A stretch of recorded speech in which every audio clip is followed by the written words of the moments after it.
Hi, Goddess of Love here. Again, kamusta kayo dyan mga goddess ko? So, yan, another reading tayo today. For you, Aries, no? Kamusta kayo dyan mga Aries natin, no? Let's see. Current situation ninyo ng person on your mind, no? Mga Aries natin. Tingnan natin ano bang nagaganap sa inyo ng person on your mind, mga Aries natin. Let's see.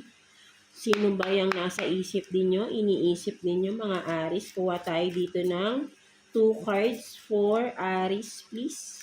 2 cards for Aries. Ano ba? Sino ba tong taong nasa isip ninyo? Iniisip ninyo right now, mga Aries. Let's see. For Aries, 2 cards. Tingnan natin.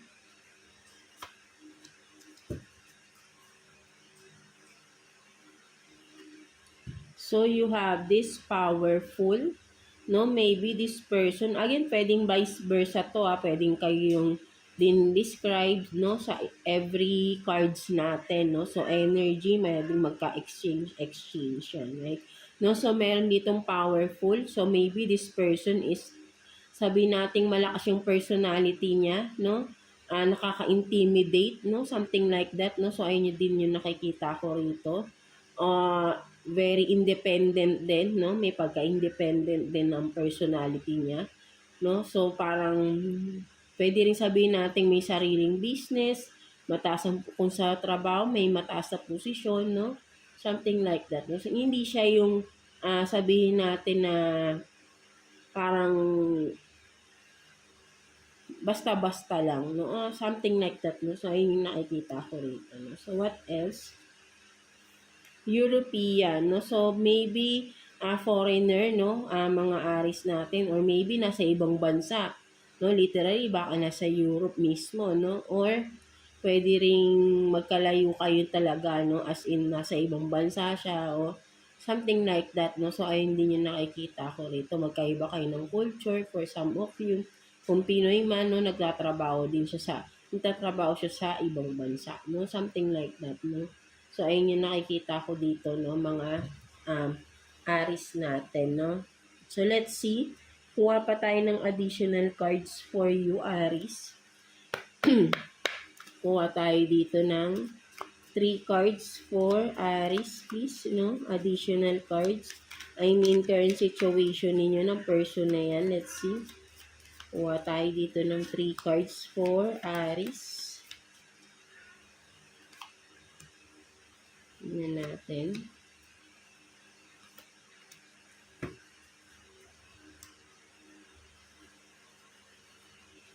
Ay, sorry. Nakuha ko yung...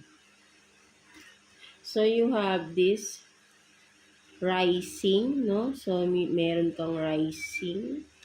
And then, I think tong rising na to, parang sabihin natin itong person na to, parang umaalis siya or umalis siya sa sitwasyon, no? Kasi may rising, kumbaga pwedeng, di ba, nag-move out, no? Lumipat. Pwedeng may paglipat, lumipat ba to currently ng kanyang place, no? May rising or pwedeng umalis siya sa isang sitwasyon, no? Or maybe sa sitwasyon ninyo, sa connection ninyo, umalis itong tao na to, no? Or may pag-alis, something like that.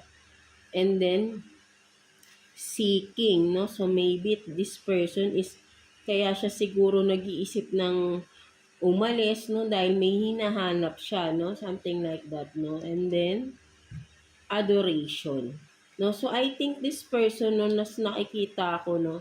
I think Aries, no? Ito yung person na naghahanap ng seeking attention, pwede rin, or seeking affection, no? Maybe hindi niya nakikita yung pagmamahal, yung adoration, hindi niya nakikita dun sa relation, kung karelasyon mo ito no mga Aries. That's why parang napag-iisip ng tao na to, no, with the rising, na gusto niya nang kumawala sa sitwasyon, no? Something like that. Parang hindi na siya nagiging masaya, no? Wala na siyang nafe-feel dito sa connection ninyo, no? Mga Aries natin, no? So, ayun yung nakikita ko rito, no? So, let's see Kuha pa tayo ng additional cards for you, Aries. Kuha tayo ng 3 cards here for you, no? For Aries, let's see. Current situation ninyo ng person na yan, no? Tingnan natin. For Aries. Current situation, let's see. Sige na nga, tumalon.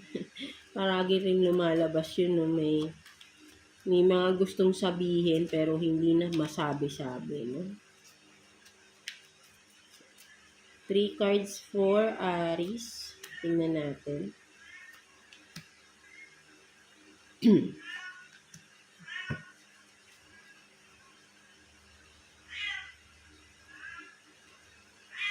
So you have this friends, influences, no?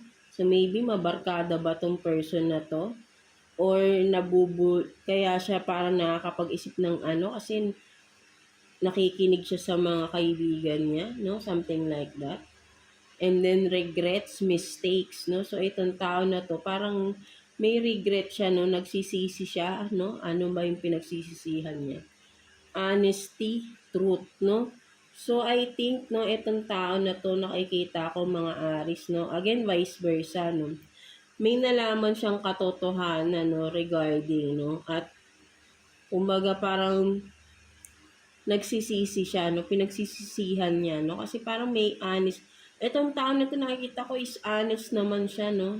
But then may nalaman siyang katotohanan, no? So maybe may mga bad influences, no? May regarding friends, no? Kung may kinalaman ba mga kaibigan ninyo, Aries, no? Something like that, no? Kaya nagkakagulo yung relationship ninyo or people na nakakasalumuhan ninyo, no? Mga Aries natin, no? Kaya parang itong tao na to, no? May nakita siya, no? May nalaman siyang katotohanan at yung katotohanan na yun, kung sino man sa inyo, no? Ang nakikita ko kasi rito yung person mo, may nalaman siyang katotohanan regarding sa'yo, no? At yung katotohanan na yun, yung pagkakamali na nagawa mo, no, mga Aries. So, ayun yung nakikita ko rito, no? May nalaman siya na katotohanan na pagkakamali ninyo, no? Siguro nalaman niya sa mga kaibigan, or yun nga, no, dahil sa mga kaibigan, iniisip niya, kaya mo yun ginagawa, kaya ka nakakagawa ng mga mali dahil sa influence ng mga tao sa paligid mo, no? Pwede rin ganun, no? So, ayun din yung nakikita ko rito, no? Mga Aries natin, no? So, yun nga, no? May nalaman na katotohanan nitong tao na to, no? Yung pagkakamali na nagawa mo sa kanya, no? Mga Aries natin. Or vice versa, no? Something like that, no? So, let's see. Sige, kuha tayo dito ng additional messages, no? Kuha tayo dito ng 4 na cards for you, Aries, no? Ano ba yan? Nalaman na yan. Tingnan natin. Ano ba yung nalaman kay Aries ng person niya? Let's see. Tingnan natin.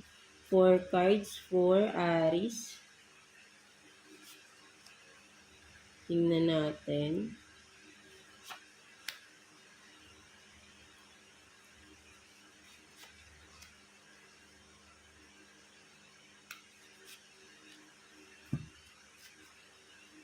So, meron dito, no, na no values, no? So, maybe, again, vice versa, but then, ito yung nalaman ng person na to, kumbaga nakita niya na, siguro, kasi pag no values, di ba, yung arrogante, no? Walang modo, no? Something like that, no? So, ayun yung nakikita ko rito, no? So, nakita ng tao na to, yung totoong ugali, no? Mga Aries natin. And then, hidden phone, no? So, maybe, may kinalaman yung ang phone, kaya may nakita siyang katotohanan for some of you, no? Sa cellphone, no? Something like that.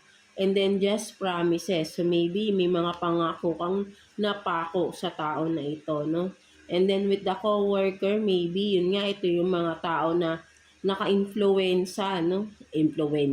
Naka-influence, no? Sa inyo. no, mga bad influence, no, pwede rin, no, mga coworker ninyo or katrabaho, pwede rin kung businessman, no, someone or people around you, no, mga Aris, no, ayun yung mas nakikita ko rito, no, mga parang naging hindi magandang ehemplo sa inyo, no, mga Aris. That's why nagkaroon ka ng mga sikreto, no, with the hidden phone. Siyempre, bakit ka ba magtatago, no? Because may sikreto, no? So, ayun yung nalaman ng tao na to, no?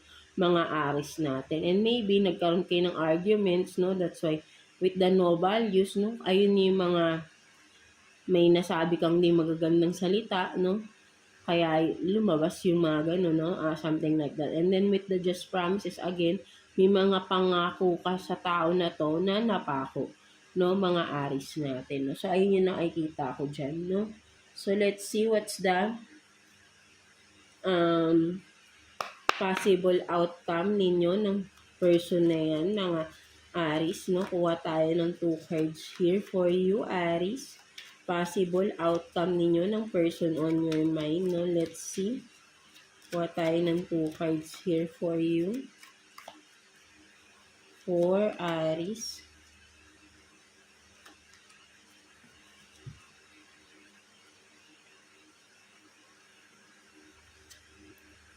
So you have this. Don't be fooled by my appearance, no? My soul is resplendent, no? So, and then, the die is cast. Excuse. So, I think nakikita ako rito, mga Aries, no? With this card, no? Possible outcome sa inyo, no? Parang, hindi ko alam, no? Parang sabihin natin na hindi na maganda yung tingin niya sa relationship ninyo, no? Kumbaga parang ito na, parang sabihin natin kahit na parang may pagmamahal itong tao na to, no? Ang nakikita niya, hindi na ganun kaganda, no? Sa relationship. And with this die, the die is cast, no? Parang ayaw niya nang sumugal ulit, no? Something like that. Kasi feeling niya parang sinusugal niya yung sarili niya, no? Sa walang kabuluhan, no? So, parang yun yung nakikita ko rito, no?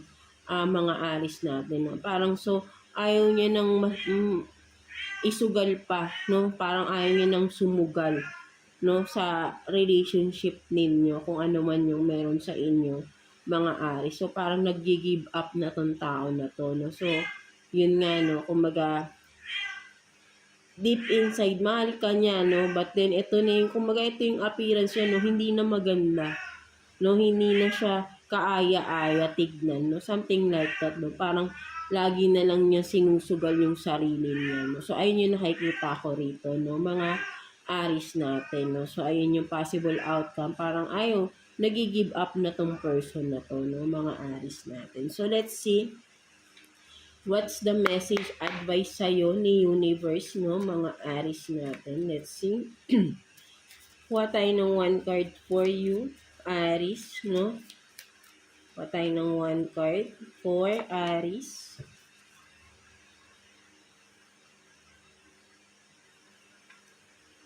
So, every step counts, no? So, advice sa'yo ni universe, no? Saan ka ba talaga pupunta, no? Parang ganun nakikita ko rito, no? Kasi bawat hakbang mo, nakatingin sa'yo si universe, mga Aris, no? Kumbaga ito na yun, no? Nandiyan na, no? Pero luminingon ka pa rin sa likuran mo, no? Parang may bala ka pa bumalik, no? Something like that. Kaya every step counts, no? Sinasabi sa'yo ni universe, binabantayan ka niya, no? Nakikita niya yung bawat galaw mo, no? Something like that, no? So ikaw, parang tinatanong ka ni universe dito, saan ka ba talaga patungo, Aris, no? Something like that, no? Kasi binibigyan ka niya ng chance, no? Parang sinasabi rito, chance to change your life for a better, no? With these steps ahead, no? But then lumilingon ka pa sa likod, no? Parang may gusto ka pang balikan, no? Something like that, no? Nai-stack up ka sa isang baitang, no? Hindi ka nagpapatuloy, no? Something like that, no? So, ayun yung nakikita ko rito, no? So, sinasabi sa'yo ni universe, tinatanong ka niya, no? Saan ka ba? Ano ba talagang plano mo sa buhay, no? Something like that, no? So, ayun yung nakikita ko rito, no? For some of you, Aries, no? So, yeah, that's it for you, no? Kung sino man yung makaresonate dyan, mga Aries natin. So, yeah, God bless you all. And thank you for watching, Aries.